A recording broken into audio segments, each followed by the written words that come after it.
اور ہم غلطیاں غلطیاں غلطیاں غلطیاں، پھر غلطے، آنکھوں کے گناہ، کانوں کے گناہ، زبان کے گناہ، کھانے پینے کے گناہ، شکل لباس کے گناہ، صبح کے گناہ، شام کے گناہ، رات کے گناہ، دن کے گناہ، گناہ گناہ گناہ۔ لکھا ہوگا تو جل جائے گی، نہیں لکھا نہیں جلے گی۔ ہاں یہ آگ نزدیک ہے نا تو ڈرتا ہے، وہ جہنم کی آگ دور ہے تو حجتیں کرتا ہے۔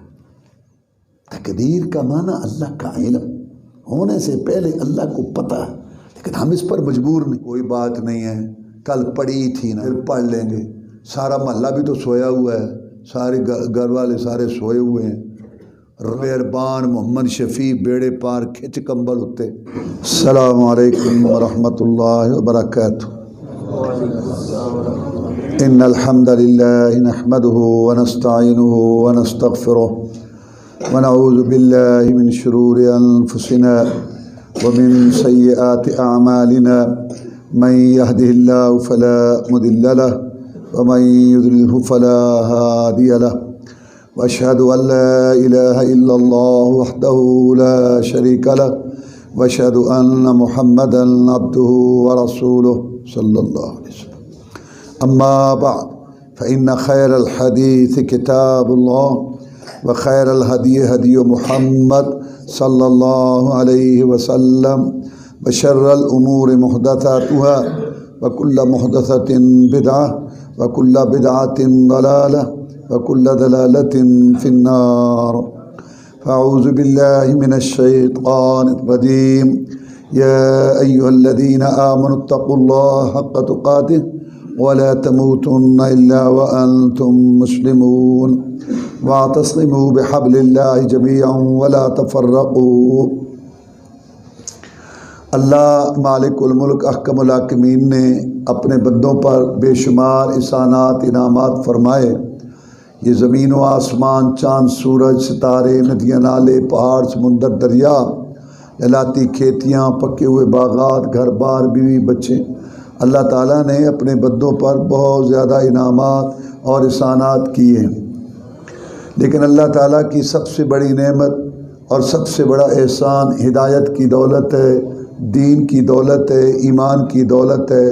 جس خوش نصیب کو مل جائے اس کی دنیا بھی بن گئی اور اس کی آخرت بھی بن گئی۔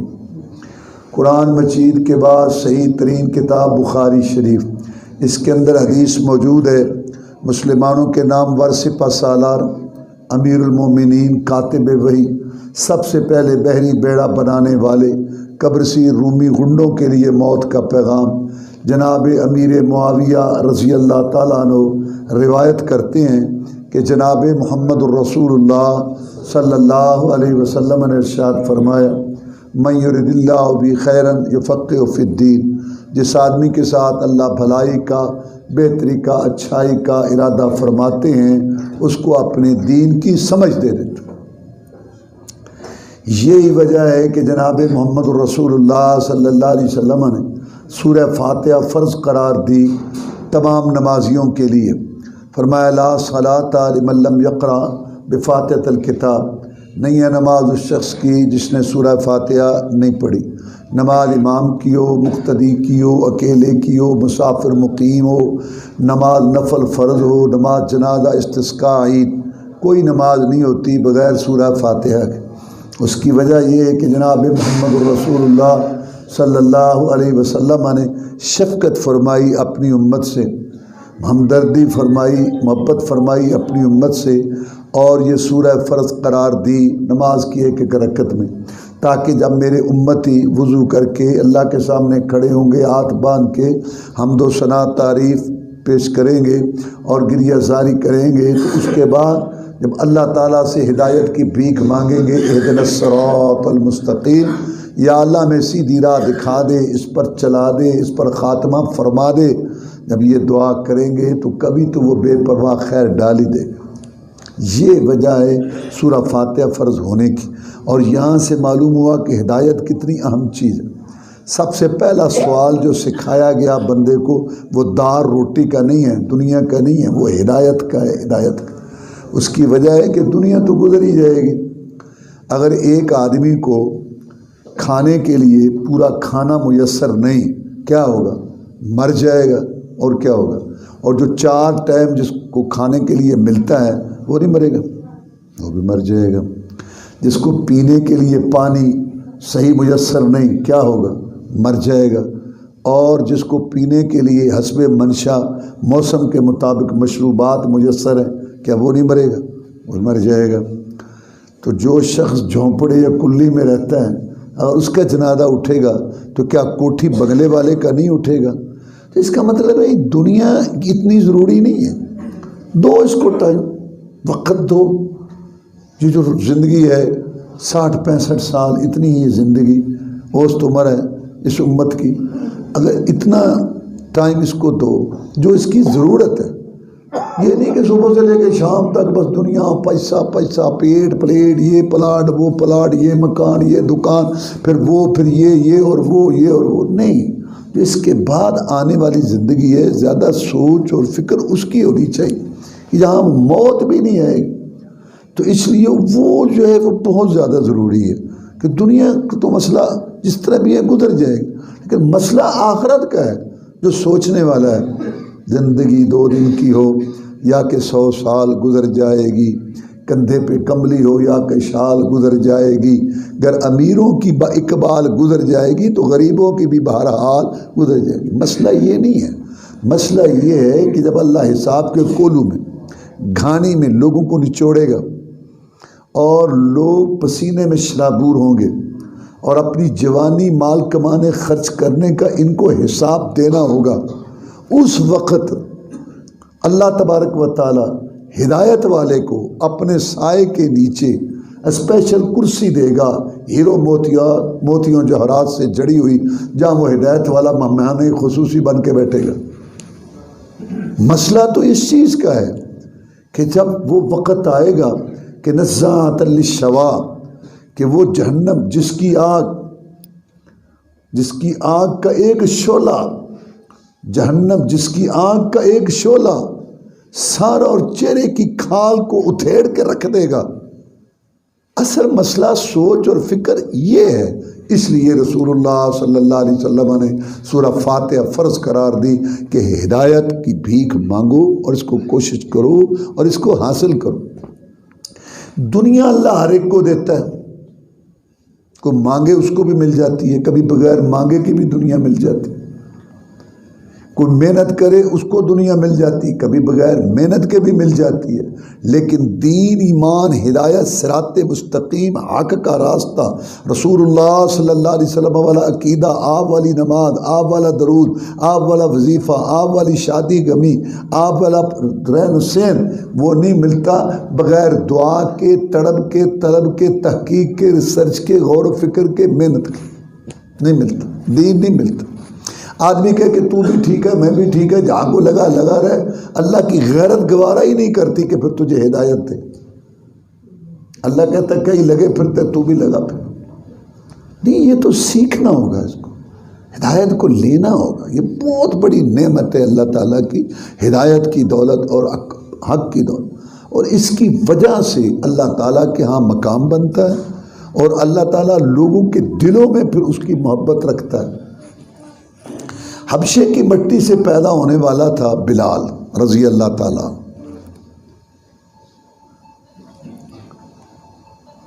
عمر فاروق رضی اللہ تعالیٰ کا دور خلافت ہے۔ یہ بلال رضی اللہ تعالیٰ نے جس نے ایمان کو قبول کیا تھا، اللہ کے ہاں اس کا اتنا مقام بڑھ گیا کہ یہ زمین پر چلتا تھا، اس کے پاؤں کی آواز جنت میں سنائی دیتی تھی۔ رسول اللہ صلی اللہ علیہ وسلم کے ہاں اس کا مقام اتنا بڑھ گیا کہ رسول اللہ صلی اللہ علیہ وسلم نے اس کو اپنا خادم خاص، مؤذن خاص مقرر فرمایا، اور یہی وجہ ہے کہ مسلمان اس کی عزت کرتے تھے۔ عمر فاروق رضی اللہ تعالیٰ کے خلافت کا دور ہے، امور خلافت سر انجام دے رہے ہیں، باہر آواز آئی، بلایا گیا تو خادم باہر گیا، جا کے دیکھا ابو سفیان کھڑا ہے رضی اللہ تعالیٰ عنہ، حکیم بن حزام کھڑا ہے رضی اللہ تعالیٰ عنہ، نے کہا ہم نے امیر المومنین عمر فاروق رضی اللہ تعالیٰ کو ملنا ہے۔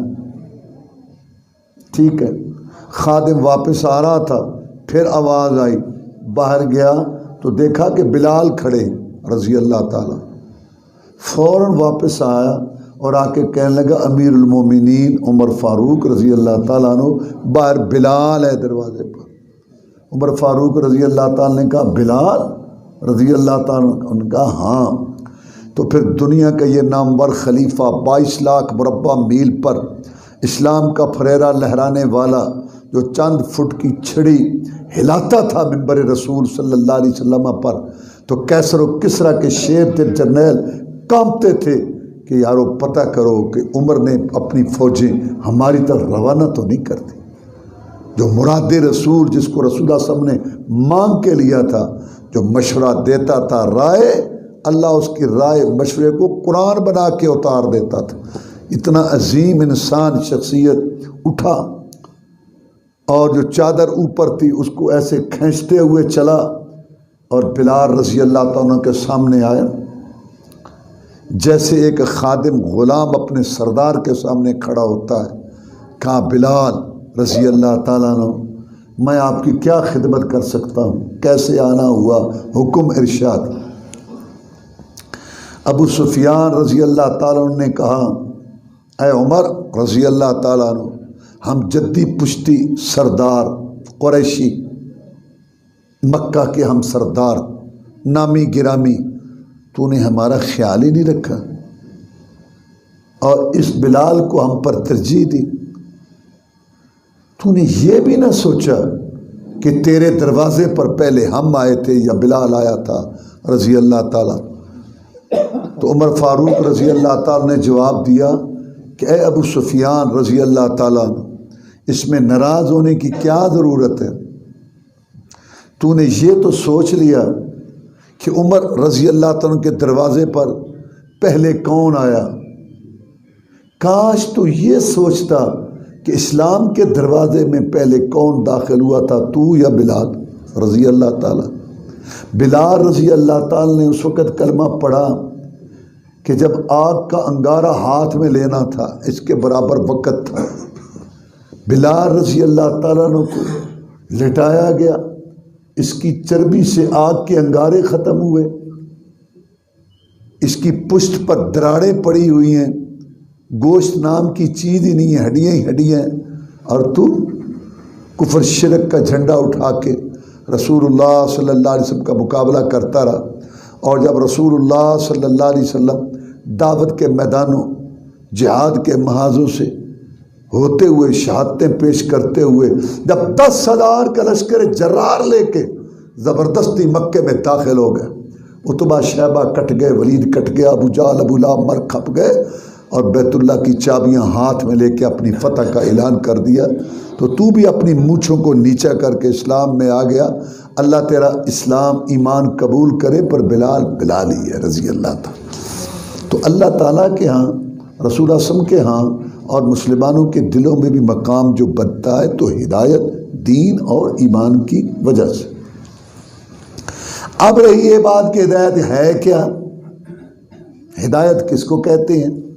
اللہ تبارک و تعالیٰ نے یہ فیصلہ کر دیا تاکہ میرے بندے آپس میں جھگڑا نہ کریں ہدایت کے بارے میں،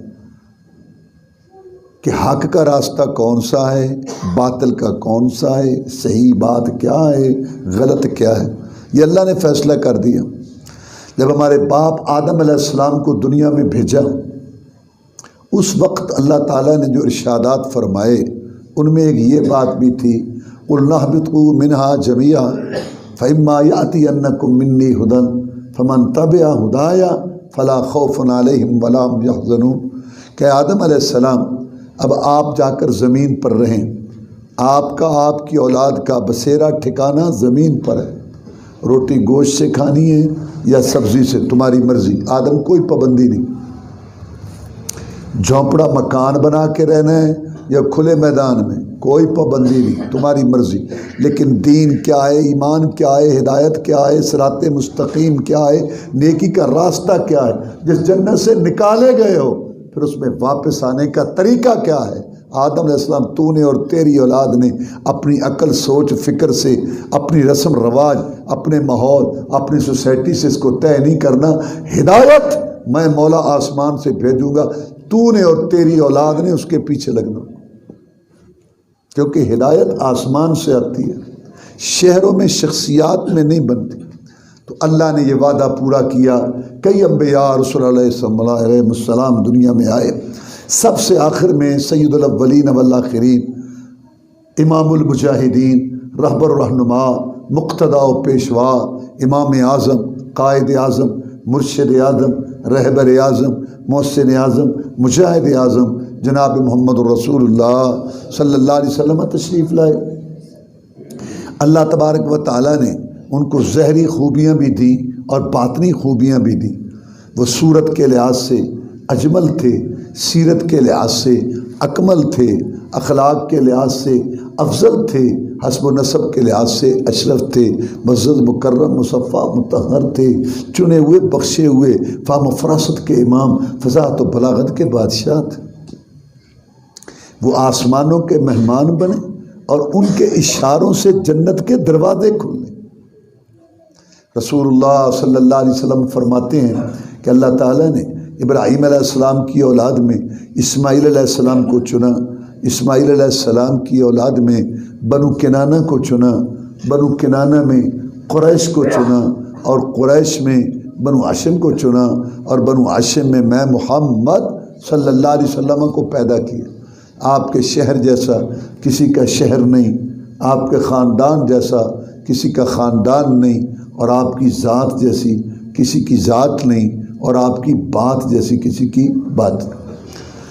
پھر اللہ تبارک و تعالیٰ نے آپ کو حسن و جمال اتنا دیا تھا کہ یہ 14ویں کا چاند آپ کی خوبصورتی کا مقابلہ نہیں کر سکتا۔ چاند سے تشبیہ دینا، بھلا یہ بھی کیا انصاف ہے، اس کے منہ پہ چھائیاں، محمد کا چہرہ صاف ہے صلی اللہ علیہ وسلم۔ جناب جابر بیان کرتے ہیں رضی اللہ تعالیٰ عنہ کہ 14ویں کا چاند چمک رہا تھا اور آپ آرام فرما رہے تھے۔ میں کبھی 14ویں کے چاند کو دیکھتا تھا اور کبھی میں آپ کو دیکھتا تھا، تو میں نے کہا کہ آج میں فیصلہ کر کے چھوڑوں گا کہ 14ویں کا چاند زیادہ خوبصورت ہے یا رسول اللہ صلی اللہ علیہ وسلم زیادہ خوبصورت ہے، آسمان کا چاند زیادہ خوبصورت ہے یا زمین کا چاند زیادہ خوبصورت ہے۔ پھر اس نے فیصلہ کیا اور اللہ کے بندے نے اپنی زبان میں نقل کیا، روایت کرندہ ہے جابر سوارا، میں ایک راتی ڈٹھا محمد پیارا صلی اللہ علیہ وسلم، چنو 14ویں سی تے کوئی تارا تے میں دوواں نو ویکھاں دوبارہ دوبارہ، خدا دی قسم چند مدم دے سے آیا، محمد دا چہرہ سونا نظری آیا صلی اللہ علیہ وسلم۔ یہ رسول اللہ نے ہم کو دیا، کیا قدر کی ہم نے اس کی۔ اللہ تعالیٰ نے ان کے اوپر اپنے پاک کلام قرآن مجید کو نازل کیا اور اس کی شرح تفسیر آپ کو سمجھائی۔ آپ جلدی جلدی پڑھنا شروع کر دیتے تھے جب قرآن کی آیات صورتیں آتی تھی کہ کہیں مجھے بھول نہ جائے۔ اللہ تعالیٰ نے فرمایا لا تحرک به لسانک لتعجل به ان علینا جمعه وقرآن فاذا قرأناه فاتبع قرآن ثم ان علینا بیان، کہ اے نبی محمد کریم صلی اللہ علیہ وسلم آپ جلدی نہ پڑھا کریں اس ڈر سے کہ مجھے کہیں یہ قرآن بھول نہ جائے۔ اس قرآن مجید کو آپ کو یاد کرانا، یہ آپ کے دل و دماغ میں بٹھانا، یہ بھی ہمارا کام ہے، اور اس کا بیان تفسیر آپ کو سمجھانا یہ بھی ہمارا کام۔ چنانچہ قرآن بھی آیا، اس کا بیان بھی آیا، قرآن بھی آیا، اس کی تفسیر بھی آئی۔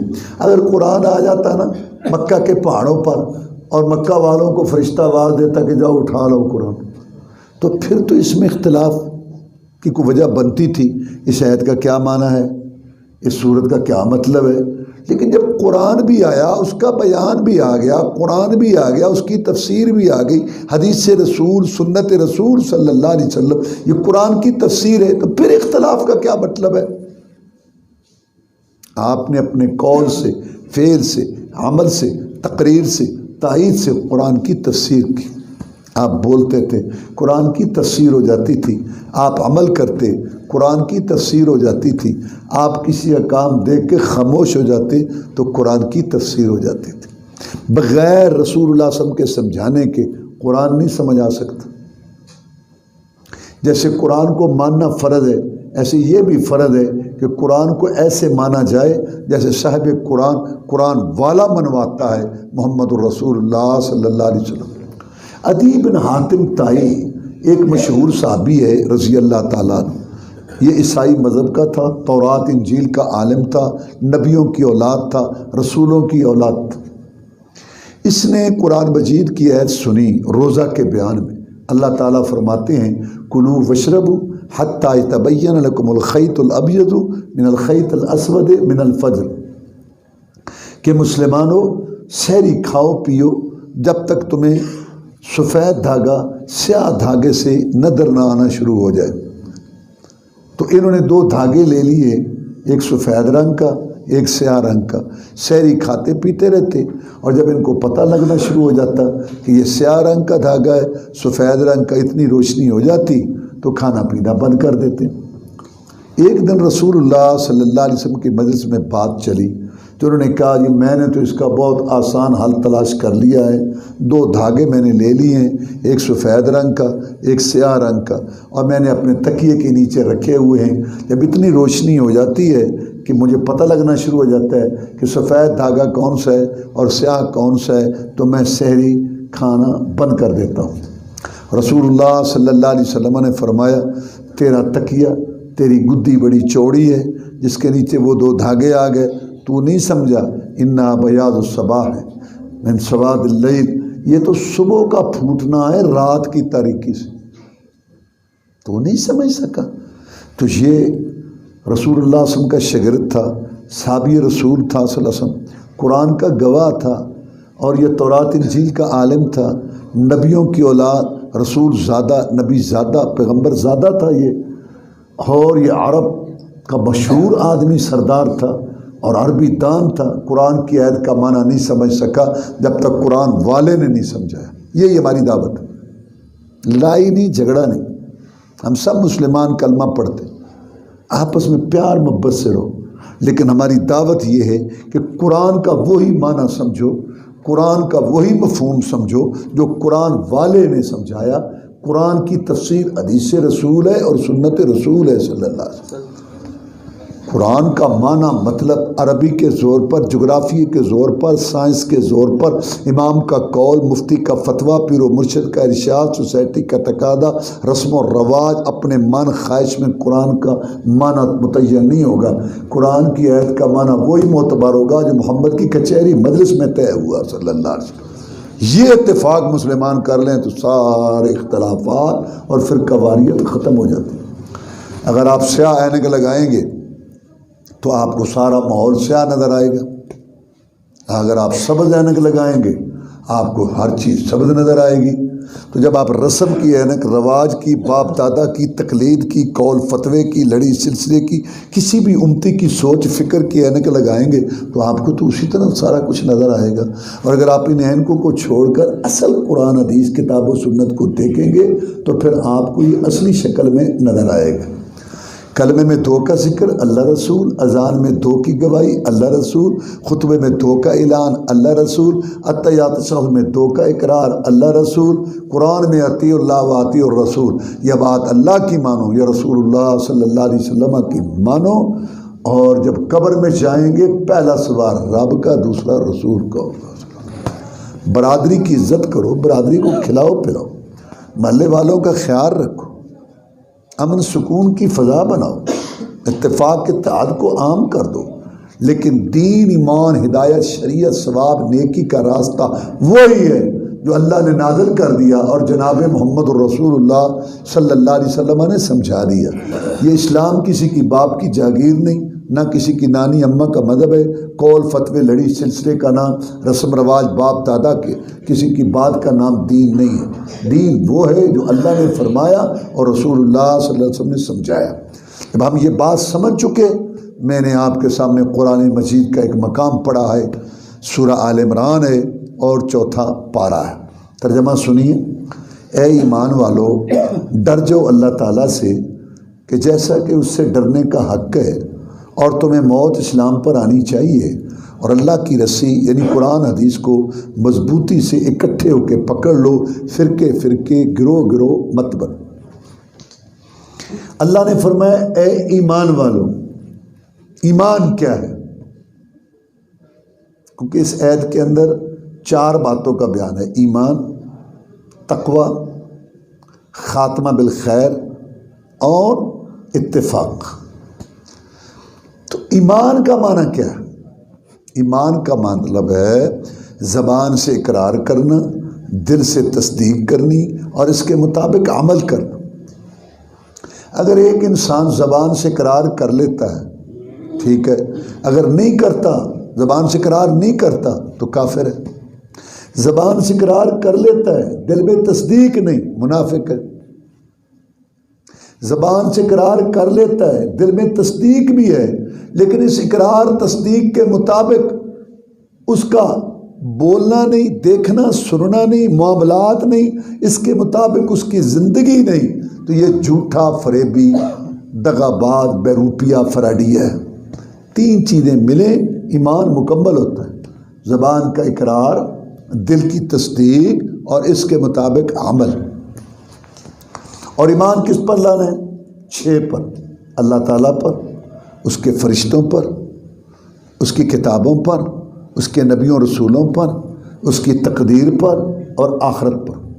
اللہ تعالیٰ پر ایمان لانے کا کیا مطلب ہے؟ 3 باتیں۔ پہلی بات کہ اللہ کے وجود کا اقرار کیا جائے کہ اللہ ہے، اللہ نے زمین بنائی، اللہ نے آسمان بنائے، اللہ نے کائنات کو پیدا کیا، اللہ بارش برساتا ہے، رات دن لاتا لے جاتا ہے۔ اور دوسری بات کہ جب اللہ ہے تو وہ کیسا ہے؟ اس کا تعارف اس کے ناموں اور اس کی صفات سے، یعنی اللہ کے ناموں کو ماننا اور اس کی صفات کو ماننا۔ کیسے؟ جیسے اس کی شان اور مقام کو لائق ہے۔ اللہ دیکھتا ہے، اللہ سنتا ہے، اللہ راضی ہوتا ہے، اللہ ناراض ہوتا ہے، اللہ کلام کرتا ہے، اللہ عرش پر ہے۔ کیسے؟ یہ صفتیں کیسی ہیں؟ جیسے اللہ کی شان اور اس کے مقام کو لائق۔ اللہ بھی سنتا ہے، بندہ بھی سنتا ہے۔ اللہ سنتا ہے اپنی شان کے مطابق، بندہ سنتا ہے اپنے حال کے مطابق۔ اللہ تعالیٰ عرش پر ہے۔ کیسے؟ جیسے اس کی شان کو لائق ہے۔ قرآن میں 7 آیتیں ہیں۔ اللہ تعالیٰ عرش پر ہے۔ رسول اللہ صلی اللہ علیہ وسلم کو معراج اوپر ہوا، اللہ تعالیٰ اوپر ہے۔ قرآن اوپر سے آیا، اللہ تعالیٰ اوپر ہے۔ اعمال نیک اوپر چڑھتے ہیں، اللہ تعالیٰ اوپر ہے۔ فرشتے اوپر سے آتے اور اوپر جاتے ہیں کیونکہ اللہ تعالیٰ اوپر ہے۔ ایک صحابی کو غصہ آ گیا، اس نے اپنی لونڈی کو تھپڑ دے مارا۔ پھر اس کو احساس ہوا کہ میں نے غلطی کی۔ اب اس نے سوچا کہ میں اس کو آزاد کر دوں۔ یہ فرق ہے ہمارے اندر اور صحابی میں۔ صحابی بھی انسان ہے، لیکن صحابی کوشش کرتا تھا رضی اللہ تعالیٰ عنہ کہ اس سے کوئی غلطی نہ فرمانی نہ ہو۔ اگر ہو جاتی، جب تک توبہ نہ کر لیتا، بخشش نہ مانگ لیتا، جب تک کفارہ نہ ادا کر لیتا، جب تک حد نہ لگوا لیتا، اس کو آرام نہیں آتا تھا۔ اور ہم غلطیاں غلطیاں غلطیاں غلطیاں، پھر غلطے، آنکھوں کے گناہ، کانوں کے گناہ، زبان کے گناہ، کھانے پینے کے گناہ، شکل صورت کے گناہ، لباس کے گناہ، صبح کے گناہ، شام کے گناہ، رات کے گناہ، دن کے گناہ، گناہ، اور پھر بریک ہی نہیں لگ رہی۔ 20 سال کی عمر ہے، 30 سال ہے، 40 سال ہے، 50 60 70 سال، گناہ غلطیاں۔ اور پھر اللہ تعالیٰ معاف فرمائے کہ غلطیاں اور گناہ ہیں، اور اگلی بات ہے کہ اس کا احساس بھی نہیں ہے کہ ہم گناہ کر رہے ہیں یا ہم غلطی کر رہے ہیں۔ جو 5 سال سے جھوٹ بولتا تھا اب بھی بولتا ہے، 10 سال سے بے نماز تھا اب بھی بے نماز ہے، جو 5 سال سے حرام کھاتا تھا اب بھی ہے، فسق و فجور ہے، فحشی اور ریا بھی اسی طرح۔ زلزلے آ گئے، طوفان آ گئے، جمعے کے خطبے سن لیے، درس سن لیے، عید کے خطبے سن لیے، رمضان گزار لیا، تراویح پڑھ لی، عمرے حج کر لیے، نہ آنکھوں میں شرم حیا آ رہی ہے، نہ کان گانا سننے سے بعد آ رہے ہیں، نہ دل سے حسد بغض کوڑ جا رہا ہے، اور نہ یہ دھوکہ سود جوا ڈنڈی مارنا حرام خوری جا رہی ہے۔ قدروں قدیوں کے چہرے بوتھے دیکھنے سے بعد نہیں آ رہا، پیشاب کر کے کھڑے ہونے، کپڑا پلید، بدن پلید، اور ہر دوسرے چوتھے دن جو ہے داڑھی کے بال مونڈ کے کاٹ کے گٹر کی نالیوں میں پھینکتا ہے۔ کوئی احساس ہی نہیں کہ میں رسول اعظم کے سامنے کیسے کس منہ سے جاؤں گا، اور بیوی بیٹی کا لچر گندا قسم کا لباس، اور آپ جیب کے اندر گندے ننگی تصویروں والے جو ہیں وہ موبائل، اور پھر اگلی مصیبت ہے کہ احساس ہی نہیں ہے کہ ہم کو غلطی کر رہے ہیں۔ گناہ ہو جانا کوئی بڑی بات نہیں، لیکن یہ جو بے حسی آ گئی ہے نا حکمرانوں میں اور عوام میں، کوئی ٹس سے مس ہونے کے لیے تیار نہیں ہے اور کوئی اپنی اصلاح کرنے کے لیے تیار نہیں ہے۔ یہ چیز اللہ کو غصہ چڑھاتی ہے اور اللہ تعالیٰ کو غیظ و غضب کی دعوت دیتی ہے۔ اور قرآن میں ہے کہ جب اللہ ناراض ہوتا ہے کسی قوم پر تو دو عذاب مسلط کرتا ہے، ایک مہنگائی کا، ایک بد امنی کا۔ فَذَاقَ اللَّهُ لِبَاسَ الْجُوعِ وَالْخَوْفِ بِمَا كَانُوا يَصْنَعُونَ۔ اور یہ دو عذاب اہل پاکستان پر مسلط ہو چکے ہیں، ایک مہنگائی کا اور ایک بد امنی کا، اندرونی بیرونی دشمنوں کا خوف اور ایک مہنگائی۔ احساس ہی نہیں ہے۔ وائے ناکامی متاع کارواں جاتا رہا، اور کارواں کے دل سے احساس زیاں جاتا رہا۔ یارو کافلوں کے لٹنے کا غم نہیں، قافلے تو لٹتے ہی رہتے ہیں، غم یہ ہے کہ لٹنے والے بے وقوفوں کو اپنے لٹنے کا احساس، یہ ہے مسئلہ ہمارا، جس کی وجہ سے اللہ ہم پر ناراض۔ تو میں یہ عرض کر رہا تھا کہ ہمارے اندر اور صحابی میں یہ فرق، ہم سن کے سنو، ہمیں کوئی احساس ہی نہیں۔ صحابی تڑپ اٹھا، اس نے آ کے عرض کیا ہے اللہ کے رسول صلی اللہ علیہ وسلم، میں نے اس کو تھپڑ دے مارا ہے، اب میں اس کو آزاد کرنا چاہتا ہوں۔ فرمایا بلا اس کو۔ وہ آ گئی، آپ نے اس لونڈی سے پوچھا این اللہ، اللہ کہاں ہے؟ اس نے کہا اللہ فی السماء، اللہ اوپر آسمانوں میں اوپر۔ آپ نے پوچھا من انا، میں کون ہوں؟ اس نے کہا انت رسول اللہ، آپ اللہ کے رسول ہیں صلی اللہ علیہ وسلم۔ آپ نے فرمایا صحابی کو آتقھا فإنھا مؤمنہ، میرے صحابی اس کو آزاد کر دے، یہ مومنہ ہے، جس نے اللہ تعالیٰ کے اوپر ہونے کی گواہی دی۔ محمد رسول اللہ صلی اللہ علیہ وسلم نے اس کے ایمان کی گواہی دی۔ تو یہ عقیدے کا مسئلہ ہے کہ اللہ تعالیٰ عرش پر ہے، اللہ اوپر ہو کر بھی شارک کے قریب ہے، اللہ اوپر ہو کر بھی نزدیک ہے، اللہ اوپر ہو کر بھی سب دیکھ رہا ہے۔ یہ دور نزدیک کے چکر ہمارے لحاظ سے۔ تیسری بات اصل ہے کہ جب اللہ ہے اور اس کے اچھے اچھے نام ہیں، اچھی اچھی صفات ہیں، تو پھر ہر قسم کی عبادت کے لائق، سر و پکار کے لائق، بگڑی بنانے والا، حاجت روا، مشکل کشا، ہر ایک کی آس پہنچانے والا صرف ایک اللہ وحدہ لا شریک ہے۔ عبادت زبانی ہو، بدن سے ہو، دل سے ہو، سب ایک اللہ کے لیے۔ اللہ نے فرمایا اپنے پیغمبر صلی اللہ علیہ وسلم کو قل ان صلاتی ونسکی ومحیای ومماتی للہ رب العالمین لا شریک لہ وبذلک امرت وانا اول المسلمین۔ اے پیارے پیغمبر صلی اللہ علیہ وسلم، آپ کہہ دیجئے کہ میں محمد کریم صلی اللہ علیہ وسلم کی نمازیں، میرے قیام رکوع سجدے، میرا خشوع خضوع رونا گڑ گڑانا، میری گریہ زاری ونسکی اور میری قربانیاں، ومحیای اور میری زندگی، ومماتی اور میری موت، نہ باب آدم علیہ السلام کے لیے، نہ باب ابراہیم علیہ السلام کے لیے، نہ بھائی موسیٰ علیہ السلام کے لیے، نہ کسی زندے مردے کے لیے، میرا یہ سب کچھ ایک اللہ تعالیٰ کے لیے جو پوری دنیا کائنات کے اندر افضل ترین ہستی ہے، نبی و رسولوں کا سردار، اللہ اس سے اعلان کروا رہا ہے کہ میرا سب کچھ ایک اللہ تعالیٰ کے۔ ہم نماز میں پڑھتے ہیں قیام کر کے، رکوع کر کے، سجدہ کر کے، اللہ تعالیٰ کی حمد ثنا تعریف پیش کر کے، اتحیات میں بیٹھ کے کیا کہتے ہیں؟ التحیات للہ والصلوات والطیبات، یا اللہ زبانی بدنی مالی ساری باتیں تیرے لیے۔ فرشتوں پر ایمان لانے کا کیا مطلب ہے؟ کہ نورانی مخلوق ہیں، اللہ کی نافرمانی نہیں کرتے، بڑے لطیف باریک ان کے جسم ہیں، نظر نہیں آتے، ایک پل میں آسمان سے زمین پر اور ایک پل میں زمین سے آسمان پر۔ بعض فرشتوں کی ڈیوٹی بادلوں پر، بعض کی پہاڑوں پر، بعض کی پانیوں پر۔ ہر آدمی کے ساتھ دو فرشتے ہیں، ایک نیکی لکھنے والا، ایک بدی لکھنے والا، اور ان کی ڈیوٹیاں تبدیل ہوتی ہیں صبح کی نماز میں اور عصر کی نماز میں۔ اور کچھ فرشتے ہیں وہ دنیا میں گھوم رہے ہیں اور دیکھتے ہیں جیسے یہ مجلس، ان کی کوئی اور ڈیوٹی نہیں۔ جب یہ مجلس ہے جن کے اندر اللہ کی باتیں ہو رہی ہوتی ہیں تو وہ ایک دوسرے کو بلاتے ہیں کہ آ جاؤ آ جاؤ، وہ تو ادھر بیٹھے ہیں، سارے آ کے بیٹھ جاتے ہیں۔ اور جب یہ مجلس ختم ہوتی ہے تو سیدھے اللہ کے پاس جاتے ہیں۔ اللہ کو تو ہر بات کا پتہ ہے، ان علیم بذات الصدور، اللہ سینوں کے بھید جانتا ہے۔ اندھیری کالی کٹ رات ہو، طوفان بادیں بارہ ہو، کالے پتھروں پر چلنے والی کالی چیونٹی، مولا اس کا رنگ بھی دیکھتے ہیں اور اس کے پاؤں کی آواز بھی سنتے ہیں۔ اللہ پر تو کوئی چیز مخفی نہیں، لیکن اللہ چاہتا ہے میں اپنے بندوں کے تذکرے اپنے پاس کروں۔ فاذکرونی اذکرکم، تم مجھے یاد کرو میں تمہیں یاد کروں گا۔ تم مجھے بندوں میں لوگوں میں یاد کرو گے، میں تمہیں فرشتوں میں یاد کروں گا۔ تم مجھے فرش پہ یاد کرو گے، میں تمہیں عرش پہ یاد کروں گا۔ پھر اللہ پوچھتا ہے میرے فرشتوں میرے بندوں کو کیسا پایا؟ یا اللہ تیری باتیں کر رہے تھے، کیا مانگتے تھے؟ اللہم انا نسألک الجنت الفردوس، یا اللہ وہ جنت مانگ رہے تھے۔ جنت دیکھی ہے؟ نہیں، اگر دیکھ لیں تو پھر اور زیادہ مانگیں۔ کس چیز کی پناہ پکڑ رہے تھے؟ اللہم اجرنا من النار، یا اللہ وہ یہ پناہ پکڑ رہے تھے کہ ہمیں جہنم کی آگ سے بچا۔ جہنم انہوں نے دیکھی ہے؟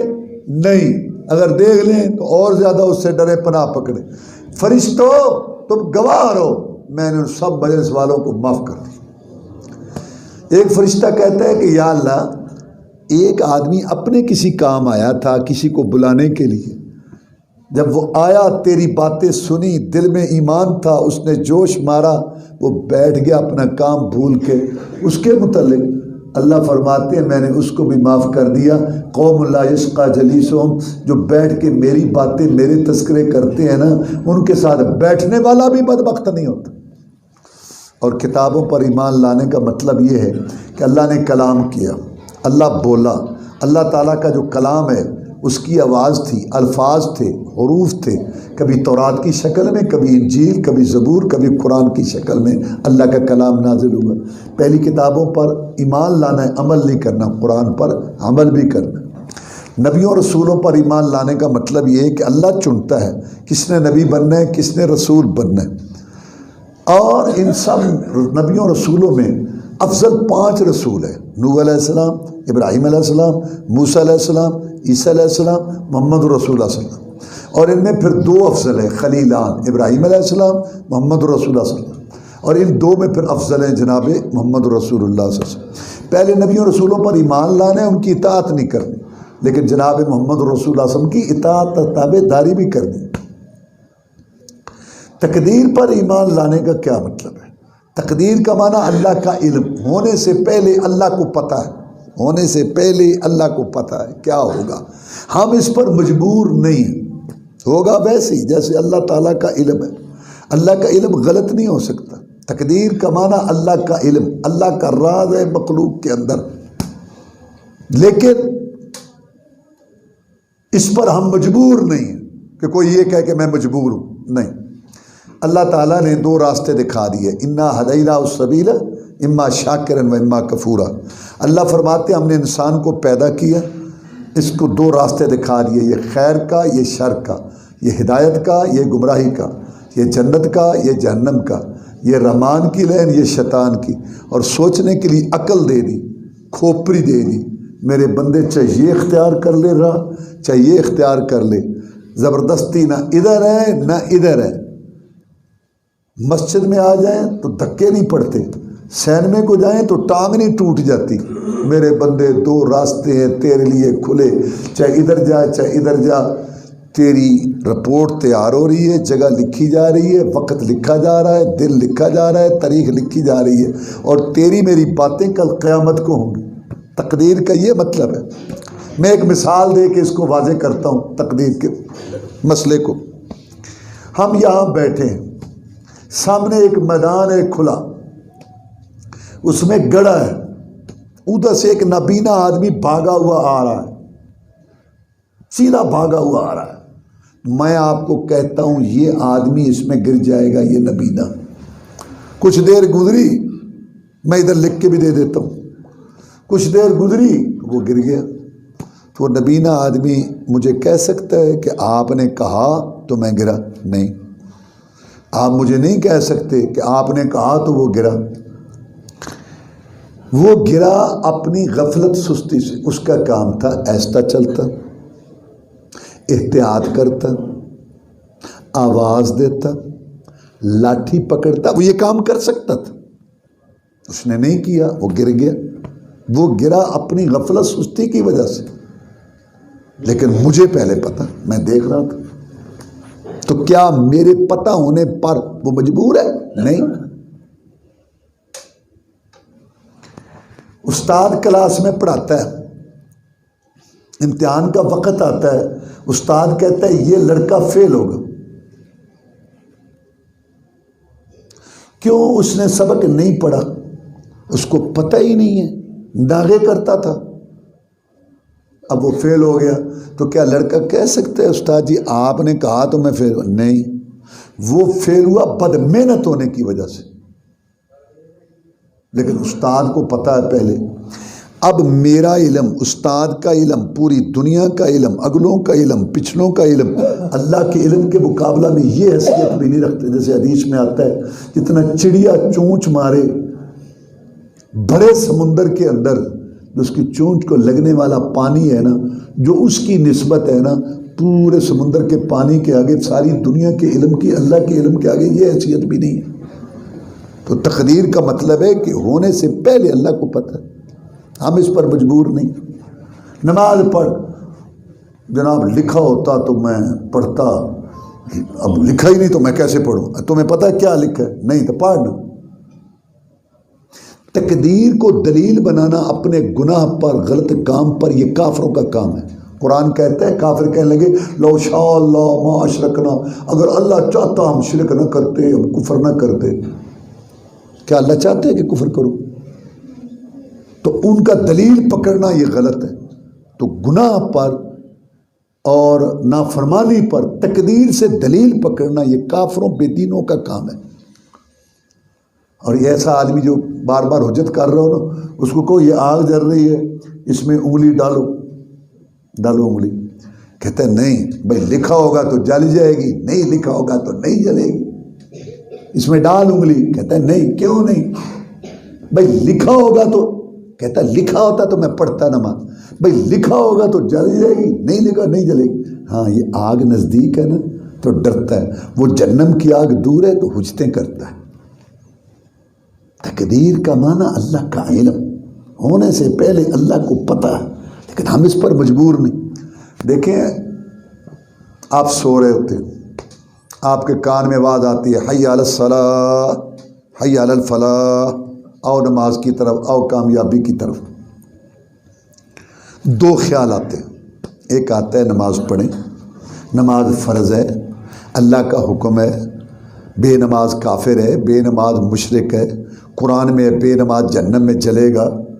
ایک یہ خیال آتا ہے مجھے جانا چاہیے نماز پڑھنے۔ اگر اب وہ اٹھے، ہمت کرے، وضو کرے، اٹھے اور پھر مسجد میں آئے تو کیا یہاں فرشتے کھڑے ہوتے ہیں؟ اتنے تو لکھے ابھی کوئی نہیں، تو پڑھ نہیں دے، تو اتنے کدھر آ گئے ہیں؟ چل، کبھی نہیں، ایسا کبھی نہیں ہوا۔ اور اگر دوسرا اس کو خیال آئے کوئی بات نہیں ہے، کل پڑھی تھی نا، پھر پڑھ لیں گے، سارا محلہ بھی تو سویا ہوا ہے، سارے گھر والے سارے سوئے ہوئے ہیں، رب مہربان محمد شفیع بیڑے پار کھچ کمبل ہوتے، تو کبھی نہیں وہاں فرشتے پہنچے گے، اٹھ اتنے پہ ہیں، تو اتنے تو نماز پڑھ، تو اس ٹائم تو نماز پڑھنی اتنے کی کر۔ انا ہدیناہ السبیل اما شاکرا و اما کفورا، دو راستے دکھا دیے، خیر کا، شر کا، ہدایت کا، گمراہی کا، اور سوچنے کے لیے عقل کھوپڑی دے۔ یہی وہ چیز ہے جو تجھ سے یہ اونٹ کتنا بڑا جانور ہے، 8 سال 10 سال کا بچہ اس کی رسی پکڑ کے جا رہا ہوتا ہے، ان میں عقل نہیں ہے، تمیز، تیرے اندر تمیز ہے، تو سمجھتا ہے یہ خیر ہے، یہ شر ہے، یہ مجھے، یہ جو تجھے پتہ ہے نا، یہ جو تمیز، یہ جو تیرے اندر یہ ملکہ صلاحیت ہے، اس پر تیرا حساب کتاب ہوگا۔ اور چھٹی بات ہے آخرت۔ میں 6 باتیں بیان کر رہا ہوں جن پر ایمان لانا ضروری ہے۔ اللہ پر ایمان، اس کے فرشتوں پر ایمان، اور کتابوں پر ایمان، نبیوں رسولوں پر، تقدیر پر، یہ بنیادی سی چیز ہے، تو میں مختصراً یہ بیان کر رہا ہوں۔ اور چھٹی بات ہے آخرت پر ایمان، کہ ہر آدمی کا ایک وقت مقرر ہے، جب پوری رپورٹ پیش ہو جاتی ہے، جتنے قدم دینے تھے، جتنے دانے کھانے تھے، جتنا پانی پینا تھا، سارا آخر میں فرشتہ سانس ہوا، اتنے سانس کھینچ دو، پورے ہو گئے، ختم ہو گیا، یہ اس کا ہے وقت۔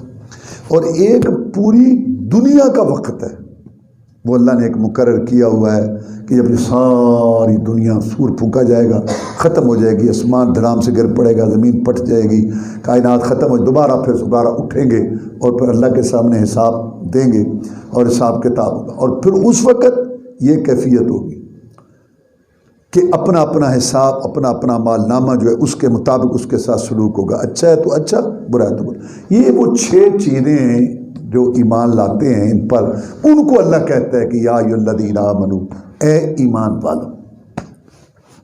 ان 6 کا تعلق دل سے ہے اور 5 کا تعلق ظاہری اطاعت سے ہے۔ یہ 6 ان کا تعلق دل سے ہے، اللہ پر ایمان، فرشتوں پر ایمان، کتابوں پر ایمان، نبی و رسولوں پر ایمان، تقدیر پر ایمان۔ ہر مسلمان مرد اور پر یہ ضروری ہے کہ ان 6 پر ایمان رکھیں، جیسے مختصراً میں نے بتایا۔ اور 5 چیزیں جو ہیں، کلمہ، نماز، روزہ، زکوٰۃ اور حج، ان کا تعلق ہے عمل سے، ظاہری۔ زکوٰۃ اور حج ہر پر نہیں ہے، وہ جس کے پاس استطاعت اور طاقت ہے۔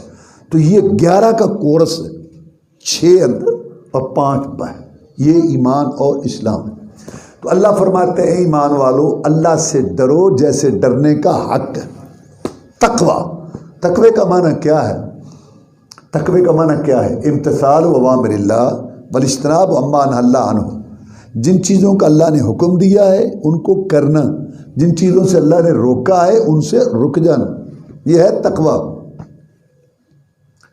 تو اللہ نے جن چیزوں کا حکم دیا ہے، جن چیزوں سے روکا ہے، وہ کہاں ہیں؟ یا قرآن میں ہے یا حدیث میں۔ لہذا تقوی کا معنی ہے اتباع الکتاب و سنت، قرآن حدیث پر چلنا، کتاب و سنت پر عمل کرنا۔ جو شخص قرآن حدیث پر نہیں چلتا، رسم پر چلتا ہے، رواج پر چلتا ہے، باپ دادا کے طریقے پر چلتا ہے، قولوں پر چلتا ہے، فتووں پر چلتا ہے اور لڑیوں سلسلوں کو اپناتا ہے اور نظام و دستور، وہ موٹے موٹے آنسو گرائے، روئے، کانپے، وہ متقی تقوی والا نہیں ہے۔ تقوی والا وہ ہے جو قرآن حدیث کتاب و سنت پر چلتا ہے، وہ ہے متقی، وہ ہے پرہیزگار۔ اللہ نے فرمایا اللہ سے ڈرو جیسے ڈرنے کا حق ہے۔ کیا مطلب ہے اس کا؟ اس کا یہ مطلب ہے کہ زبان کھولنے سے پہلے، آنکھ کھولنے سے پہلے، کان لگانے سے پہلے، شکل صورت بنانے سے پہلے، لباس بنانے سے پہلے، گھر کا ماحول بنانے سے پہلے، بیوی بیٹی کا لباس بنانے سے پہلے، مال کمانے خرچ کرنے سے پہلے، شادی غمی کا پروگرام بنانے سے پہلے، گھر کا ڈرائنگ روم کمرہ گھر کا سجانے سے پہلے، نماز پڑھنے سے پہلے، درود پڑھنے سے پہلے، وظیفہ پڑھنے سے پہلے یہ سوچے کہ کیا مجھے اللہ تعالیٰ نے اس کی اجازت دی ہے؟ اور جس کو اللہ نے بڑا بڑا کے بھیجا محمد رسول اللہ صلی اللہ علیہ وسلم، کیا اس نے اس کی اجازت؟ یہ ہے مطلب کہ اللہ سے ڈرو جیسے ڈرنے کا حق ہے۔ حرام کھا رہا ہے 10 سال سے، 5 سال سے جھوٹ بول رہا ہے، اور 8 سال سے بے نماز ہے، فسق و فجور، فحشی ریانی، جھوٹ، غیبت، گلے اور سارے کوڑ اور ساری بیماریاں ہیں اور سارے سسٹم ہے، یا اللہ توبہ، یا اللہ معافی، سچی سرکار، یا اللہ، اے ڈرامے، اے ڈرامے، اے ڈرامے۔ اللہ سے ڈرو جیسے ڈرنے کا حق ہے۔ چھوڑو ان کو، 20 25 30 جرائم ہیں، کو 10 12 چھوڑو، 5 7 کی کوئی دیت کرو، باقی کو رب کی رحمت رہے گی، بیڑا پار ہو جائے۔ آنکھوں کے گناہ، کانوں کے گناہ، زبان کے گناہ، شکل صورت کے گناہ، صبح کے گناہ، شام کے گناہ، رات کے گناہ، گناہ گناہ گناہ، اور جیسے میں نے بھی بتایا پھر احساس بھی نہیں۔ یہ تقوی ہے، یہ پرہیزگار۔ اور تقوی میں سب سے پہلی بات ہے کہ اللہ کے ساتھ شرک نہ کرو۔ اللہ تعالیٰ خالق ہے، باقی مخلوق ہے۔ اللہ تبارک و تعالیٰ کے لیے دو، دوسرے کے لیے نہ دو۔ اللہ کے آگے جھکو، دوسرے کے آگے نہ جھکو۔ اللہ سے مانگو، دوسرے سے نہ مانگو۔ یہ ہے اصل بات۔ سارے نبی رسول یہ بتاتے ہیں، لا الہ الا اللہ، اللہ عبادت کے لائق ہے، دوسرا نہیں۔ ایاک نعبد، تیری عبادت کرتے ہیں، دوسرے کی نہیں۔ وایاک نستعین، تجھ سے مدد مانگتے ہیں، دوسرے سے نہیں۔ ہر چیز مسبب ثواب سے مانگو، منت سے، خوشامد سے، ادب سے مانگو۔ کیوں جھکتے ہو غیروں کے در پر؟ اگر بندے ہو رب کے تو رب سے مانگو۔ یہ جو ہے نا شراکت، کمپنی سسٹم، سانجھ پن، کھاتا داری، دگڑ مگڑ پروگرام، اللہ کو بھی کہنا، دوسروں کو بھی کہنا، یہ شرک، اس سے بچ کے رہنا۔ ایک خالق ہے، ایک مخلوق ہے، ایک دینے والا، ایک لینے والا، ایک بھیجنے والا، ایک آنے والا۔ تو کہتا ہے کہ وہ بھی مشکل کشا، یہ تمہیں کس نے کہا کہتا ہے اللہ نے اختیار دیا. اللہ کہتا ہے جھوٹ بولتے ہیں, میں نے تو کھجور کی گٹھلی میں جتنا پردہ اتنا بھی اختیار نہیں دیا. مکے والوں کا کیا مسئلہ تھا؟ وہ اللہ کو مانتے تھے, نمازیں پڑھتے تھے, صدقہ خیرات کرتے تھے, روزے بھی رکھتے تھے, قربانیاں بھی کرتے تھے, لیکن وہ یہ عقیدہ رکھتے تھے کہ اللہ تبارک و تعالیٰ نے اپنے بندوں کو, جو نیک ولی بزرگ ہیں, جب انہوں نے نیکیاں کمائیاں کی تو اللہ تبارک و تعالیٰ نے خوش ہو کر ان کو مرنے کے بعد اختیارات دے دیے. وہاں سے صحت ملتی ہے, وہاں سے اولاد ملتی ہے, وہاں سے رزق میں برکت. یہ لات یہ ستو گھول گھول کے پلاتا تھا, مکہ کے بعد اس کا جھونپڑا تھا, حاجیوں کو ستو گھول گھول کے پلاتا تھا. بعد میں اس نے اس کی تصویر وہ جو ہے وہ بنا لی جگہ ہماری ان کے آگے, ان کی آگے. قرآن کہتا ہے, وہ کہتے تھے والذین اتخذوا من دونی اولیاء ما نعبدهم الا ليقربونا الى الله زلفا. محمد صلی اللہ علیہ وسلم تجھے غلطی لگی ہے, ہم ان کو پوچھتے نہیں ہیں, ہم ان کے ذریعے رب کے قریب ہوتے ہیں. یہ وہ بات تھی جس پر نبی کے 13 سال لگے نبوت رسالت کے بعد, کہ اللہ کے لیے دو, دوسرے کے لیے نہ دو, اللہ کے آگے جھکو, دوسرے کے آگے نہ جھکو. یہی مسئلہ سات پشتی مسلمانوں کو سمجھ نہیں آ رہا. نمازیں پڑھتے ہیں, اذانیں کہتے ہیں, کلمہ پڑھتے ہیں, روزے رکھتے ہیں, حج کرتے ہیں, عمرے کرتے ہیں, روزے رکھتے ہیں, سب کچھ اللہ کے لیے کرتے ہیں, لیکن دوسرے سے نفی نہیں کرتے. جب تک دوسرے سے نفی انکار نہ ہو, کلمہ کلمہ نہیں, عقیدہ عقیدہ نہیں, نماز نماز نہیں, حج حج. نماز پڑھتے ہیں نا, ایاک نعبد و ایاک نستعین, کہ تیری عبادت صرف بس, تجھ سے مدد نہ. اور حج میں لبیک اللہم لبیک لا شریک لک لبیک. تو یہ شراکت کمپنی سسٹم یہ اللہ کو پسند نہیں ہے. کوئی معمولی حکومت بھی اپنی بغاوت برداشت نہیں کرتی. شرک بغاوت ہے. اللہ کیسے یہ شرک برداشت کرے؟ اور شرک کیا ہے؟ کہ اللہ تعالیٰ کے ساتھ اس کی ذات میں, صفت میں, عبادت میں, سورنے میں, پکارنے میں, نظر نیاز چڑھاوا چڑھانے میں, مدد مانگنے میں کسی اور نبی ولی پیر پیغمبر جن فرشتے قبر والے مزار والے زندے مردے کو ساتھ اس کے شریک سمجھ, کہ اس کے لیے بھی اس کے لیے بھی, وہ بھی سنتا ہے یہ بھی سنتا ہے. اللہ نے اپنے نبی صلی اللہ علیہ وسلم کو فرمایا وَإِن يَمْسَسْكَ اللَّهُ بِضُرٍّ فَلَا كَاشِفَ لَهُ إِلَّا هُوَ. اے نبی محمد کریم صلی اللہ علیہ وسلم, آپ پوری دنیا میں اعلیٰ افضل ہیں, نبیوں رسولوں کے سردار ہیں, آسمانوں کے مہمان بنے, تیرے اشاروں سے جنت کے دروازے کھلنے ہیں, لیکن میں مولا تجھے خطاب کر کے تیری امت کو سمجھاتا ہوں, اگر تجھے بھی کوئی مصیبت تکلیف آئے, میں مولا کے بغیر تیرا مشکل کشا کوئی نہیں. جب نبیوں رسولوں کے سردار کا مشکل کشا اللہ ہے, تو کیا امتیوں کے مشکل کشا امتی ہوں گے؟ اور یہ بات آپ نے اپنے عمل سے بھی ثابت کی. بدر کا میدان ہے, 313 تھے, مقابلہ میں 1000 تھے. لڑو گے جناب لڑیں گے, وہ تو 1000 ہیں جناب لڑیں گے, بڑا اسلحہ ہے ان کے پاس لڑیں گے, بڑے وسائل ہیں لڑیں گے, آپ کے آگے لڑیں گے, پیچھے لڑیں گے, دائیں لڑیں گے, بائیں لڑیں گے. ہم کو موسیٰ علیہ السلام کی قوم نہیں جنہوں نے کہا تھا تو اور تیرا رب جا کے لڑو, محمد کے ساتھی ہیں صلی اللہ علیہ وسلم, لڑیں گے.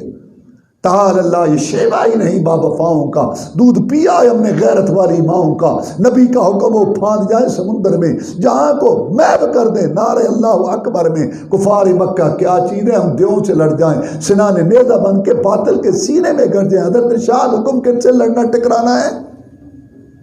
رسول اللہ صلی اللہ علیہ وسلم خوش ہو گئے جب امت جہاد پہ لگ گئی, میدان گرم ہونے لگا. رسول اللہ صلی اللہ علیہ وسلم خوش ہو گئے کیونکہ آپ کی زندگی کا مقصد جہاد والا پورا ہو گیا.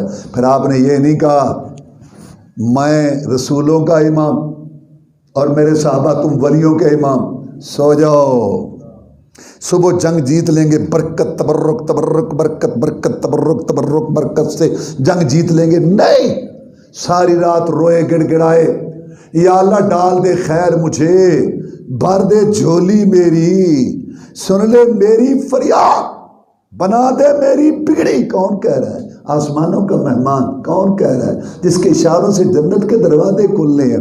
یا اللہ تجھے واسطہ اور وعدوں کا جو تو نے محمد سے کر رکھے ہیں صلی اللہ علیہ وسلم, اتار دے اپنی مدد. اگر اپنا نام باقی رکھنا چاہتا ہے, جہاد رہے گا, مجاہدین رہیں گے, تیرا نام بھی رہے گا. اگر یہ نہ رہے تیرا نام بھی نہیں رہے گا. اتنا روئے گڑ گڑائے کہ چادر جس کا ذکر قرآن میں کندھے سے گر گئی. ابوبکر صدیق رضی اللہ تعالیٰ نے اٹھا کے کندھے پہ رکھی, کہا بس کرو بس کرو, اللہ آپ کو ضائع نہیں کرے گا, مجھ سے آپ کی یہ حالت نہیں دیکھی جا رہی. پیچھے ہٹ ابوبکر, پروانے کو چراغ بلبل کو پھول بس، صدیق کے لیے خدا کا رسول بس۔ ان کو تو یہ برداشت نہیں، کہا پیچھے ہٹ ابو بکر، مجھے آج مانگ لینے دے، میری ساری کمائی میدان میں لگ گئی، مکے مدینے کی کمائی، رات دن کی کمائی محنت سے تیار کی، ساری میدان میں لگ گئی۔ لوگوں کو سمجھ نہیں آ رہی بات، یہ رسولوں کا سردار ہے، نبیوں کا سردار ہے۔ کیا سمجھایا آپ نے؟ آپ نے یہ سمجھایا کہ اے میری امت، جب تم نے بھی کشتیاں پا لگوانی ہو، صحتیں لینی ہو، اولاد لینی ہو، تم نے اپنی بگڑیاں بنوانی ہو، تم بھی اسی کو پکارنا، میں تمہارا پیغمبر ہوں، اور تمہیں اللہ نے کہا ہے میری اطاعت تابعداری کا۔ مجھ پر ایک مشکل گھڑی آئی تھی جب میری ساری کمائی میدان میں لگ گئی تھی، بدر کے میدان میں نے بھی اسی کو پکارا تھا، تم بھی مشکلات میں اسی کو پکارنا، میرا مشکل کشا بھی وہی ہے، تمہارا مشکل کشا بھی وہی ہے۔ تقوی کا معنی یہ ہے کہ سب سے پہلے اللہ کا حق ادا کرو۔ اگر کوئی شرک کرتا ہے اور اس کے بعد وہ معافی مانگ لیتا ہے، اللہ معاف کر دیتا ہے۔ کوئی بھی گناہ ہو اللہ معاف کر دیتا ہے، اس میں اگر سچی توبہ ہو۔ سچی توبہ کیا ہے؟ 3 شرطیں۔ پہلی بات گناہ کو چھوڑو، دوسری بات اس پہ شرمندگی ہو، تیسری بات آئندہ نہ کرنے کا وعدہ ہو۔ اللہ گناہ معاف، یا اللہ میرے تو گناہ بہت ہیں، آنکھوں کے، کانوں کے، زبان کے، صبح شام، رات دن کے، ہاتھ پاؤں۔ اللہ کہتا ہے میرے بندے سچی توبہ کر لے، تیرے گناہ جتنے بھی ہوں میری رحمت سے زیادہ نہیں، آ جا۔ شرک بھی معاف ہو جاتا ہے، لیکن جو شرک پر مرا اس کو اللہ نے معاف نہیں کرنا، وہ چاہے نوح علیہ السلام کا بیٹا ہو، ابراہیم علیہ السلام کا باپ ہو، محمد رسول اللہ کا چچا ہو۔ اور تقوی میں دوسری بات کیا ہے کہ جناب محمد الرسول اللہ صلی اللہ علیہ وسلم کی اطاعت تابعداری کریں، نماز، ریاض، روزے میں، درود، وظیفے میں ان کے طریقے۔ اللہ فرماتے ہیں قل ان کنتم تحبون اللہ فاتبعونی یحببکم اللہ یغفر لکم ذنوبکم واللہ غفور رحیم۔ نبی کہہ دیجیے صلی اللہ علیہ وسلم کہ اگر تم اللہ سے محبت کرنا چاہتے ہو، اس کا ایک ہی طریقہ ہے، نماز، نیاز، روزے، حج، درود، وظیفے، شادی، غمی، اور معیشت، معاشرت، شکل و صورت، لباس، مال کمانے، خرچ کرنے، گھر کے ماحول، چال ڈھال، کردار و گفتار میں، بیوی بیٹی کے لباس میں، ہر چیز میں میری اتباع تابعداری کرو، اللہ تمہارے گناہ بھی معاف کر دے گا، تمہیں محبوب بھی بنا لے گا۔ عمر بن عاص آئے مسلمان ہونے کے لیے رضی اللہ تعالیٰ، کہنے کہ میں ایک شرط لگانا چاہتا ہوں۔ میں لگا، کیا شرط لگاتا ہے؟ اس نے کہا کہ اے محمد صلی اللہ علیہ وسلم، تو اللہ کا رسول نبی، میں نے تیرا مقابلہ کیا شرک کفر کا جھنڈا اٹھا کے، وہ جو گناہوں کی گٹھڑیاں ہیں نا اور گناہوں کے بھرے ہوئے رجسٹر، وہ مجھے پریشان کر رہے ہیں۔ میں یہ پوچھتا ہوں کہ اگر میں تیری اطاعت تابعداری میں آ جاؤں، میری گناہوں کی گٹھڑیاں معاف ہوں گی؟ وہ لکھے ہوئے رجسٹر اگر معاف ہوتے ہیں تو پھر تو بڑی اچھی بات، نہیں تو فائدہ۔ جناب محمد الرسول اللہ صلی اللہ علیہ وسلم نے اپنے دو پیارے ہونٹوں میٹھی زبان سے ارشاد فرمایا تھا کہ عمر تو اس بات کو نہیں جانتا، مسئلے کو، جب کوئی انسان صحیح معنی میں صحیح کلمہ پڑھنے کے بعد میری اطاعت تابعداری شروع کر دے، رسم و رواج، باپ دادا، علاقے کی باتیں، سوسائٹی، من خواہش، ساری باتیں چھوڑ کے میری اطاعت تابعداری صحیح معنی میں شروع کر دے، اللہ تبارک و تعالیٰ اس کے پچھلے سارے گناہ معاف کر دیتے۔ اور تقوی پرہیزگاری کے اندر اس کے بعد نماز کی بات ہے، اللہ نے رعایتیں دے دی، چھٹی نہیں دی۔ یا اللہ میں کھڑا نہیں ہو سکتا، بیٹھ کے پڑھ لے، میں بیٹھ نہیں، رکوع سجدہ کر لے، مجھے پانی تک نہیں دیتا تیمم کر لے، میں مسافر ہوں تو 2 پڑھ لے، میں جہاد میں ہوں، اللہ نے سب سے زیادہ رعایت مجاہد کو دی، میرے مجاہد گرتے پڑتے اشارے سے 1 رکعت پڑھ لے، میں 4 کا ثواب لکھ دوں، لیکن چھٹی نہیں دی۔ کیوں؟ اللہ تعالیٰ کہتا ہے سب کچھ تمہارے لیے بنایا اور تمہیں میں نے اپنے لیے بنایا، کھیتیاں سرسبز ہیں تیری غذا کے واسطے، چاند سورج اور ستارے ہیں ضیاء کے واسطے، جانور پیدا ہوئے تیری وفا کے واسطے، سب جہاں تیرے لیے اور تو خدا کے واسطے، میں نے سب کچھ تجھے میں نے اپنے لیے بنایا، اور میں نہیں چاہتا کہ تیرا دل میری محبت سے خالی ہو۔ یہ نماز سجدہ اللہ سے محبت کی دلیل ہے۔ حی علی الصلاۃ سن کے اگر بھی بچوں کو، گھر بار کو چھوڑ کے تو آتا ہے تو اس کا مطلب یہ ہے کہ تیرے دل میں اللہ کی محبت ہے۔ اور اگر تو حکے کی گڑگڑ اور 2 گھنٹے یخ یخ بک بک چوکوں پہ بیٹھے یخ یخ بک بک کرتا رہتا ہے اور نہیں آتا، جھوٹے، تیرے دل میں پیدا کرنے والے کی کوئی محبت نہیں۔ خالق مالک ارادے کے خوراک غذا دیتا ہے، کھلاتا پلاتا ہے، اور تو جتنی نعمتیں دی اس کا اتنا بھی حق نہیں ہے کہ 24 گھنٹوں میں گھنٹہ سوا تو عبادت کے لیے نہیں دے سکتا، تو لعنت ہے تیری زندگی پر، جو جنگل کے خنزیر سے بھی بدتر ہے۔ اور تقوی میں یہ بات ہے کہ حلال کھاؤ۔ رسول اللہ صلی اللہ علیہ وسلم نے فرمایا کہ جو شخص حرام کھاتا ہے، کھانا حرام کا، پینا حرام کا، دعائیں کرتا ہے، اس کی کوئی عبادت نہیں قبول ہوتی۔ رسول اللہ فرمایا 4 باتیں منافق کی نشانی ہیں: پکی جھوٹ بولنا، وعدہ خلافی، امانت میں خیانت اور گالی بکنا۔ یہ 4 کام منافقوں کے ہیں۔ رسول اللہ صلی اللہ علیہ وسلم نے عورتوں کے متعلق فرمایا کہ جو عورت بے پردوں کے ہار سنگھار کر کے مٹک کے بعد چلتی ہے، خوشبو لگا کے، زانیہ بدکارہ ہے، جب تک واپس آ کے ایسا غسل نہ کرے جو پاک ہونے کے لیے کیا جاتا ہے، اور یہ جنت کی خوشبو بھی نہیں پائے گی ایسی عورت، اور جنت کی خوشبو 500 سال کی مسافت سے آتی۔ رسول اللہ فرمایا اس عورت پر اللہ کی لعنت ہو جو بناوٹی مصنوعی بال لگاتی ہے یا لگواتی ہے، جو دانتوں میں فاصلہ کرتی ہے یا کرواتی ہے، جو چہرے کے بال اکھیڑتی ہے یا اکھڑواتی ہے، اور جو دانتوں میں فاصلہ کرتی ہے یا کرواتی ہے۔ یہ ساری تلاش خراش براج بیوٹی پارلر جو ہے یہ لعنتیوں کے کام ہے۔ یہ رسول اللہ صلی اللہ علیہ وسلم کی حدیث ہے۔ اور عورت کے لیے جنت بڑی آسان ہے، بڑی آسان ہے۔ خوشخبری سن لیں عورتیں، رسول اللہ صلی اللہ علیہ وسلم نے فرمایا جو عورت 5 ٹائم نماز پڑھے، رمضان کے روزے رکھے، خامد کی اطاعت کرے، اس کی غیر حاضری میں اپنی جان اور اس کے مال کی حفاظت کرے، میں محمد صلی اللہ علیہ وسلم اعلان کرتا ہوں، کون؟ جس کے اشاروں سے جنت کے دروازے کھلنے ہیں، کہ یہ عورت جنت کے 8 دروازوں میں سے جس سے چاہے جنت میں چلی جائے۔ فرمایا وَلَا تَمُوتُنَّ إِلَّا وَأَنْتُمْ مُسْلِمُونَ، تمہیں موت اسلام پر آنی چاہیے۔ اور کیسے آئے گی؟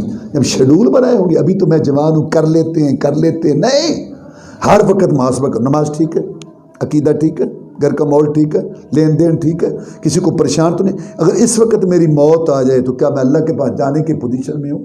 گاڑی تو آئے گی، تو نے ٹکٹ لے لیا، سامان باندھ لیا۔ اور فرمایا یہ طریقہ کیسے اختیار کرو؟ اللہ کی رسی کو مضبوطی سے پکڑ لو، قرآن اور حدیث، اسی میں اتفاق ہے۔ کیوں؟ پوری دنیا میں قرآن تو ایک ہے، سورۃ فاتحہ نور تو ایک ہے، اور پوری دنیا کے اندر بخاری شریف تو ایک ہے۔ جب بات اللہ رسول پہ آئے گی تو اتفاق ہوگا، اور جب بات بابوں پہ آئے گی، جتنے بابے اتنے فرقے، بات اماموں پہ آئے گی، جتنے امام اتنے فرقے، بات شہروں پہ آئے گی، جتنے شہر اتنے فرقے۔ تو یہ 4 باتیں اللہ نے بیان کی: ایمان، تقوی اور خاتمہ بالخیر، یعنی اس پر کوشش کرو کہ تمہاری موت جو ہے وہ اسلام پر آئے۔ اور یہ کیسے ہوگی؟ قرآن اور حدیث کو مضبوطی سے پکڑو، پر کل قیامت کا دن ہوگا۔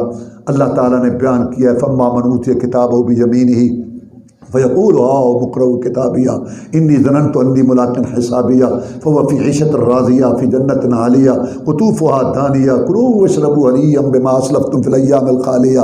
فرمایا جس کو عمل نامہ دائیں ہاتھ میں ملے گا، وہ کہے گا لوگوں میری چٹھی پڑھو، میرا رزلٹ کارڈ پڑھو، دیکھو دیکھو مجھے دائیں ہاتھ میں عمل نامہ مل گیا، پڑھو میرا پڑھو۔ اچھا یار تجھے کیسے مل گیا؟ کہتا ہے میں یقین کر چکا تھا کہ میری آنکھیں دیکھنا، کان سننا بند کر دیں گے، میں نے اللہ کے پاس آنا ہے۔ اس ڈر خوف کی وجہ سے آنکھ کھولنے، زبان کھولنے، کان لگانے، شکر سوٹ بنانے، نماز پڑھنے، درود پڑھنے، مال کمانے، خرچ کرنے، بی بیٹی کے لباس بنانے، معاملہ طے کرتے وقت میں ہر وقت سوچتا تھا اللہ نے مجھے اس کی اجازت دی ہے۔ اس وجہ سے آج مجھے اللہ تعالیٰ نے عمال نامہ دائیں ہاتھ میں، اللہ فرماتے ہیں یہ پسندیدہ زندگی میں ہوگا، پھلوں باغات میں ہوگا، ہمیشہ رہنے والی جوانی مہمانی میں ہوگا۔ اما من اوتیہ کتاب بشمالی، اور جس کو عمل نامہ بائیں ہاتھ میں ملے گا، فیقول یا لیتنی لم اوت کتابیہ، کہا یہ چٹھی نہ ملتی، رزلٹ نہ نکلتا، نتیجہ نہ نکلتا، یا جو پہلی موت آئی تھی پہلی اسی سے میرا کام تمام ہو جاتا۔ ہاں یا لیتا کانت القاضیہ ما اغنی عنی مالیہ، وہ میرے مال، وہ نوٹوں کی دتھیاں، وہ میری مارکیٹیں، کوئی میرے کام نہ آیا، حلق عنی سلطانیہ، میری کرسی اقتدار بھی کام نہ آیا۔ وہ جو میں دلیلیں دیتا تھا نا شرک کی، کوٹھے پہ چڑھنا ہو تو سیڑھی کی ضرورت ہوتی ہے، سیڑھی کے بعد کوٹھے پر کیسے افسر کو ملنا چپڑاسی کو ضرورت ہوتی ہے، کبھی اللہ کو کوٹھا بنا بیٹھے اور کبھی اللہ، یہ جو ساری میں دلیلیں دیتا تھا یہ ساری ختم ہو گئی۔ اب اس پر ترس آ جائے گا، یہ اب جو مدد کر نہیں، خودو و فغلو، پکڑ لا، جانے نہ پائے یہ مجرم، جانے نہ پائے، پکڑا اس کو اور جہنم کا توق اس کے گلے میں ڈالو اور زنجیر لاؤ 70 ہاتھ اس میں پرو کے دھکے دے کے اس کو دلیل کو پھینکو جہنم میں۔ کیوں؟ انہ کان لا یؤمن باللہ العظیم، ایک اللہ واحد پر ایمان لانے کی بجائے اس کے ساتھ کئی شریک اور کئی جو ہے شراکت کرتا تھا، ولا یحض علی طعام المسکین، اور مسکین کو کھانا کھلانے کی ترغیب بھی نہیں دے رہا۔ مسکین کو کھانا کھلایا کرو، مسکینوں کا خیال رکھو۔ اپنے پیٹ پر ہی ہاتھ پھیرتے ہو، فریج بھرا ہوا اس میں چیزیں خراب ہے تو باہر پھینک دیتے ہو، کبھی پڑوسیوں کا آگے پیچھے دوسروں کا بھی خیال رکھا کرو۔ اس لیے رسول اللہ صلی اللہ علیہ وسلم نے فرمایا افشوا السلام، سلام عام کرو، اتموا الطعام، کھانا کھلایا کرو، وصلوا باللیل والناس نیام، راتوں کو اٹھ کے نماز پڑھا کرو جب لوگ سو رہے ہوں، صلوا الارحام، اور یہ اپنی رشتہ داری کا خیال رکھا کرو، تدخلوا جنت ربکم بسلام، سلامتی کے ساتھ اپنے رب کی جنت میں داخل ہو جاؤ گے۔ اللہ تعالیٰ ہمیں تقویٰ، ایمان، قرآن حدیث پر چلنا، خاتمہ بالخیر کی فکر، آخرت اس کی سوچ پیدا کرنے کی توفیق دے، اور ہم اپنی اصلاح کریں، مرد بھی اور عورتیں بھی۔ اللہم اعز الاسلام والمسلمین، اللہم انصر الجہاد والمجاہدین، اللہم نجی اخواننا من السجون، اللہم اشف مرضانا ومرضى المسلمین، اللہم اکفنا بحلالک عن حرامک واغننا بفضلک عمن سواک، اللہم انصر المسلمین فی کشمیر وفی فلسطین وفی کل الدنیا، اللہم استر عوراتنا وامن رواتنا، سبحان ربک رب العزت عما یصفون وسلام علی المرسلین